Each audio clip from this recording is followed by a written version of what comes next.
It was around 6 in the morning when I opened the door of my lonely house in the Adirondack Mountains to breathe in the fresh forest air, filled with the smell of pine and morning dew. I, Aidan Brodie, a former journalist and now a beginner writer, wasn't even fully awake yet. I had just stepped outside in my worn-out flannel shirt and scuffed boots, yawning and dreaming of a strong coffee that would help me wake up and start another day in my self-chosen isolation in the middle of the wild.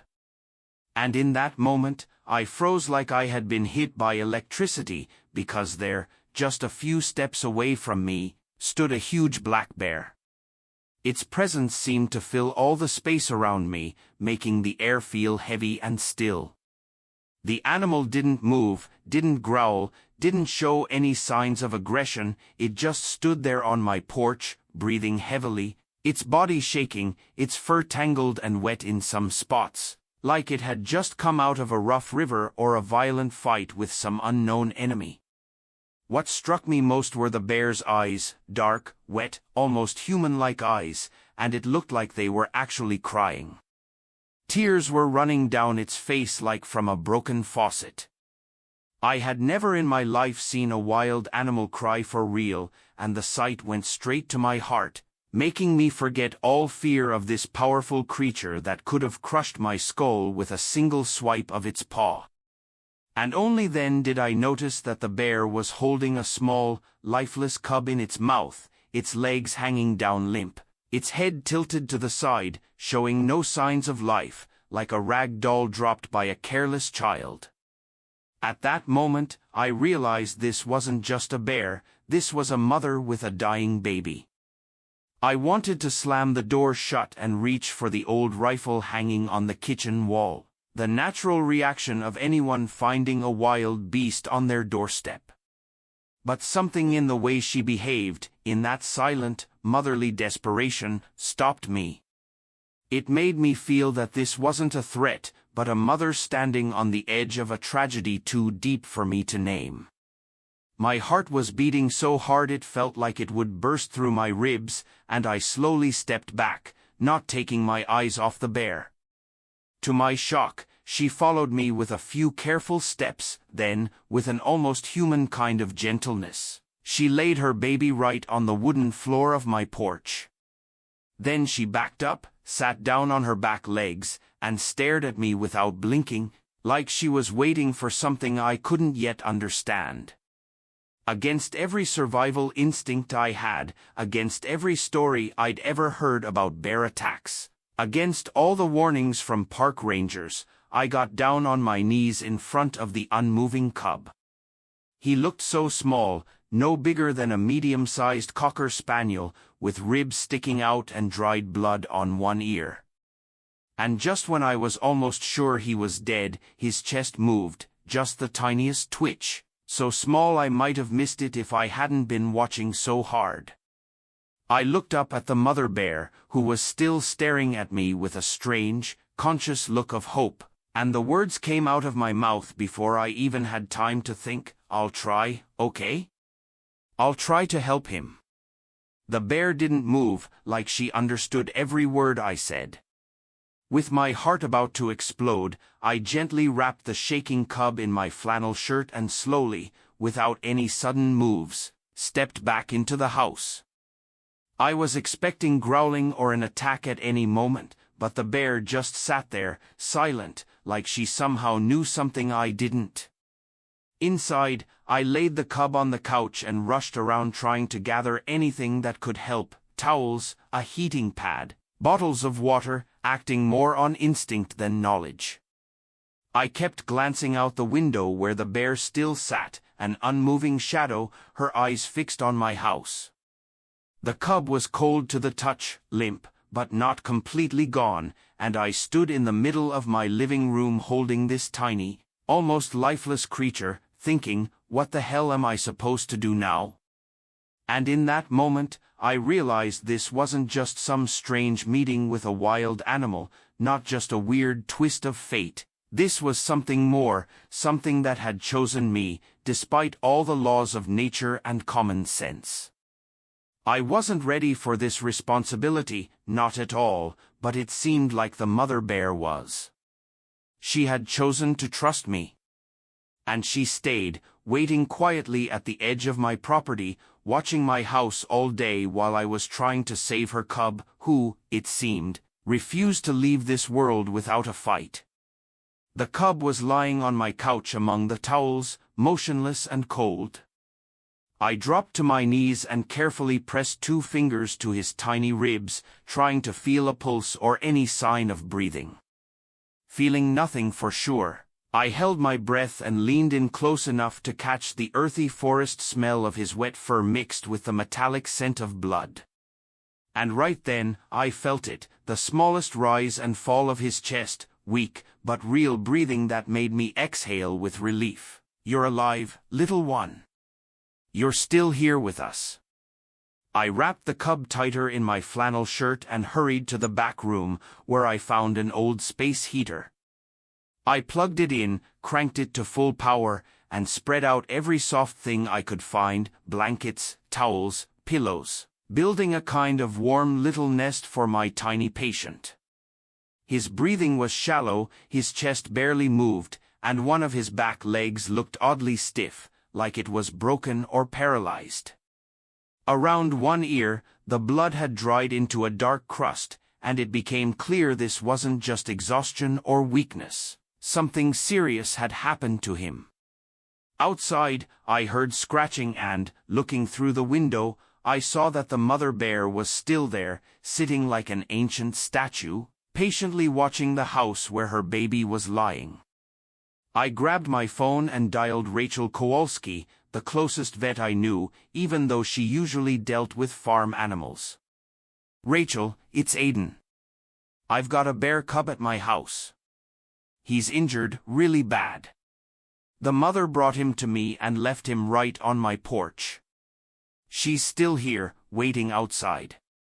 There was a long pause, filled with doubt, before Rachel finally said, "Aiden, are you sure you haven't been drinking?" "No, damn it, I'm completely serious, and I don't have time to explain. What do I do to keep him alive?" After another pause, she sighed and began giving me clear instructions: warm him up. Check if there's any open bleeding. Don't give him solid food yet, only fluids. You can make a mix of honey and warm water and give it to him drop by drop. I'll call Ginny, she used to work at a wildlife rehab center. Hold on, we'll be there soon. I hung up and went to the kitchen, where I found an old bottle of raw honey. I mixed it with warm water and, using a turkey baster, the closest thing I had to a dropper, I carefully opened the cub's mouth and let a few drops of liquid inside. At first, there was no reaction, but after a few tries, his tiny tongue moved slightly, and I felt a surge of hope. "That's it, come on, little fighter, stay with me." I sat beside him for probably over an hour, talking, humming, sometimes swearing quietly to myself in helplessness, all while the mother bear stayed completely still outside. I opened the door just a crack, and she raised her head, met my eyes, then lowered it again. That simple movement showed such unexpected trust that I still remember it and wonder how a wild animal managed to overcome its fear of a human. By noon, the cub moved his paw for the first time, just a little, lazily, like he was checking if his muscles still worked. I actually laughed out loud from relief, not even noticing the tears running down my cheeks. "You're not dying today, little one, not on my watch," I whispered, looking at the cub, though deep inside I was panicking, fully aware that I was just a writer with a handful of towels and a heater, trying to save a wild animal I knew nothing about. By the middle of the day, my living room looked like a crazy animal clinic. Blankets were spread over every surface, towels were piled high, the heater was working at full power, and the bear cub was lying right in front of it, wrapped up like a newborn baby, with one little paw sticking out. The wound on his paw had started bleeding again, and when I looked closer, it looked like a bite mark, swollen, red, and clearly infected, which could kill him faster than the cold or exhaustion. I grabbed some hydrogen peroxide, the kind I usually used for treating cuts on myself, soaked a cloth in it, and carefully pressed it to the wound. The cub flinched, and strangely enough, I was happy about that. Pain meant he was still fighting, that his nervous system was still working. From outside came a soft growl, and I looked out the window again. The mother bear hadn't moved an inch, still sitting there, her massive body completely still, but her eyes followed every movement, every shadow inside my house. I opened the door just a little and quietly told her, "He's still with us, barely, but he's holding on." Of course, she didn't answer, didn't growl, she just let out a deep breath, like she understood the meaning of my words. I went back inside and sat down on the floor next to the cub. I gave him more honey water, and this time he clicked his little tongue more clearly, trying to lick the sweet liquid, a small, but definite sign of progress. My phone rang. It was Rachel again. "Ginny says you're crazy," she said, "but she's driving up to you with medicine. She'll be there in a couple of hours." Thank God. "His paw is bleeding, looks like a bite, and I think he has a fever," I told her quickly. "Keep him warm, don't make any sudden moves, keep giving him fluids, and for heaven's sake, don't open that door wide. That mama bear won't stay calm forever," Rachel warned me, and I knew she was right. It was already a miracle that the mother bear hadn't torn down the walls of my house looking for her baby, but for some reason, she trusted me. And that fact made me even more nervous. An hour passed, then another. The cub started moving more, trying to turn over, and I whispered to him softly, "Easy, buddy, not yet, just rest." Then he made a strange sound, not a growl, not a whimper, something in between, like a broken toy slowly coming back to life. I cleaned his paw carefully again. The bleeding was slowing down, the wound was still red and swollen, but it didn't look as dangerous anymore, and that was something I could work with.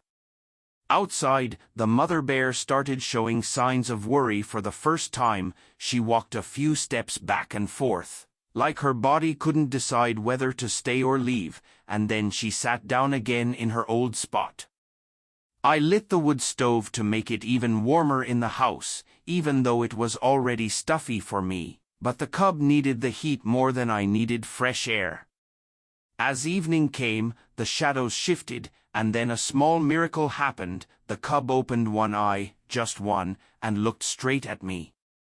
In that look, there was no wildness, no fear, only awareness, like he was seeing me and somehow understood who I was. "You're not alone anymore, little one," I whispered, feeling a strange warmth inside me that had nothing to do with the heater. He blinked and drifted back to sleep, but for the first time all day, I felt like he might actually make it, not a guarantee, not a promise, but a chance I didn't have that morning. When Rachel and Ginny, the wildlife specialist, finally arrived, the sun was already setting.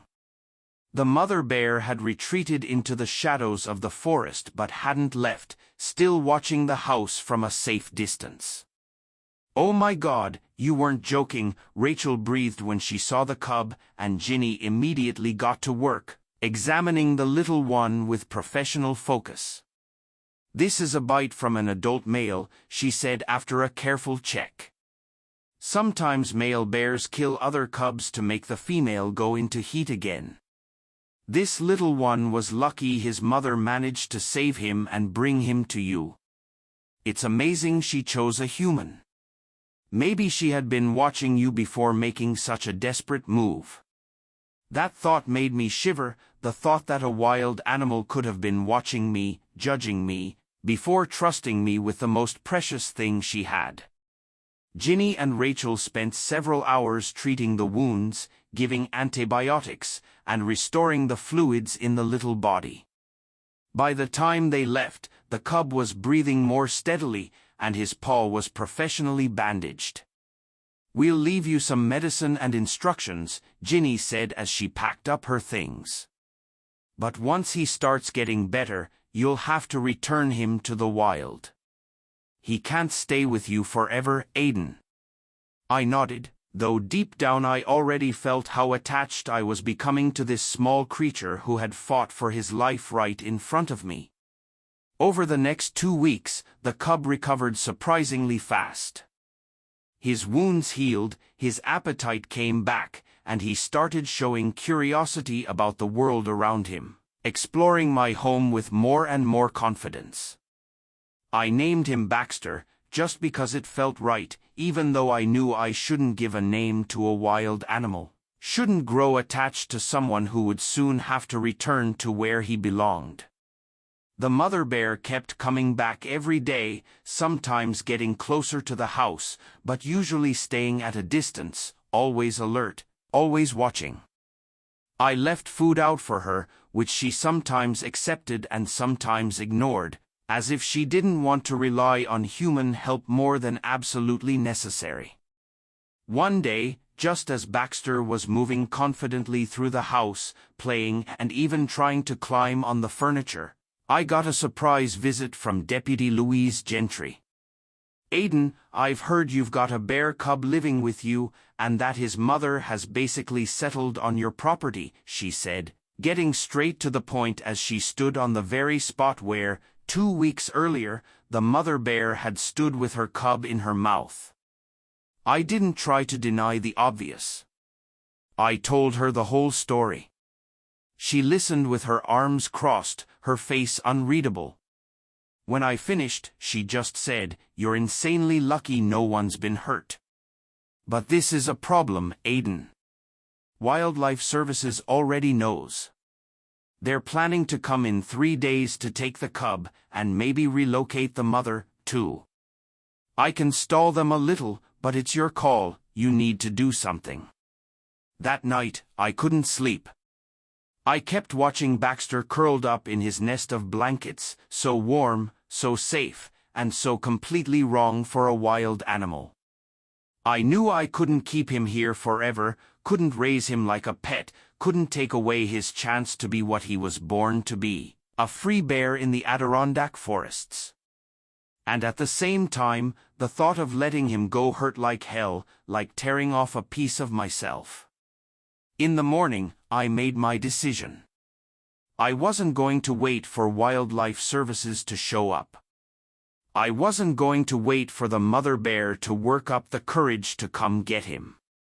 I gently placed Baxter into a large bin lined with his familiar blankets. I added his favorite toy, an old tennis ball, and packed a little food for the road. Then I climbed into my truck and headed deep into the forest, to a place I thought might be close to the mother bear's den. I drove slowly along the wooded trails, watching carefully for signs of bear activity, until I reached a small clearing surrounded by thick spruce trees. I stopped the truck and got out. I opened the bin, and Baxter blinked in the bright light, sniffing the familiar forest smells. "This is your real home, little guy," I said, feeling a lump rising in my throat. I stepped back, giving him space to climb out and look around on his own. He took a few hesitant steps, then stopped and looked at me, like he was asking what was going on, why we were here. And then, we both heard the sound of branches cracking. From the edge of the clearing, the mother bear was watching us. She looked cautious, but not angry. Our eyes met, and in hers, I saw again that same strange awareness I had seen on the very first day. I slowly stepped back farther, showing her I meant no harm, showing her I was letting go of her cub, giving him back to the world he came from. Baxter froze, looking back and forth between me and his mother, like he was torn between two worlds, between trust and instinct, between human warmth and the call of the wild. The mother bear let out a quiet sound, something between a growl and a purr, and the cub turned toward her. He took a few hesitant steps, stopped, then a few more. My heart was ready to break as I watched the distance between them shrink, as a mother's love brought back together two creatures once separated by cruelty and chance.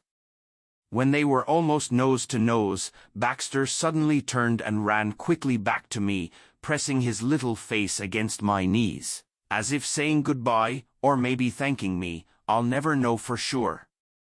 I knelt down and allowed myself, just once more, to stroke his soft fur, whispering words he couldn't understand but maybe could feel. Go live your life, little brave one.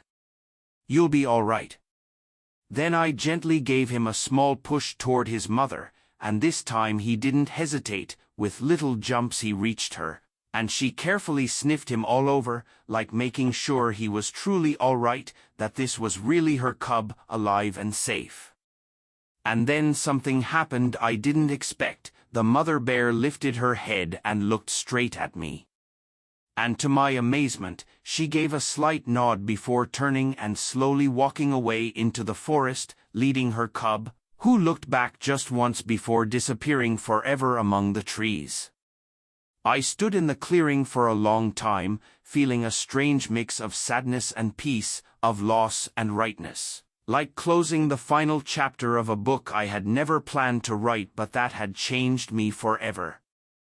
I returned to my empty house, which now seemed too quiet, too spacious without the little brown whirlwind turning everything upside down. I gathered up the blankets, toys, bowls, all the traces of Baxter's stay, and packed them into a box I carried to the attic, knowing I wouldn't need them anymore but unable to part with them either. Months passed. I returned to my usual life, writing my book, walking through the forest, enjoying the silence. But sometimes, especially at dusk, I would go out on the porch with a cup of tea and look toward the edge of the forest, knowing that somewhere out there, among the trees, lived a bear cub who had once slept on my couch and drank honey from my hand. And then one autumn morning, I stepped outside and saw a small gift on the porch, a handful of ripe wild berries, carefully placed in a little pile, as if someone had taken the time to collect them. There was no one around, but I knew who had done it. I smiled, looking into the forest, where I thought I saw a shadow flicker, maybe just a play of light, or maybe the mother and her cub, who had once been part of my life, letting me know they were all right, that they remembered. Since then, every autumn, when the leaves start to change color, I find small gifts on my porch, berries, pine cones, once even a beautiful stone, as if someone is still trying to say, we're still here. We remember. We're grateful. And it reminds me that sometimes the most important encounters in our lives happen without warning, and the deepest connections are formed in moments when we least expect them. Now, as I write my book, I often think about that mother bear who trusted me with the most precious thing she had, and about the cub who taught me that to love means knowing how to let go. In a world where the line between wild and tame seems so clear, they reminded me that compassion knows no boundaries, and trust can be born in the most unexpected places, overcoming fear and prejudice. And when visitors ask me about the small wooden bear figure on my shelf, I smile and say it's just a souvenir from the Adirondacks. But for me, it's something more, a reminder of those few weeks when my house became a shelter for a wild creature, and I became, if only for a little while, the guardian of a life that was never mine to keep, but only to protect, before returning it to its rightful owner, the endless forest, and the mother who never stopped waiting.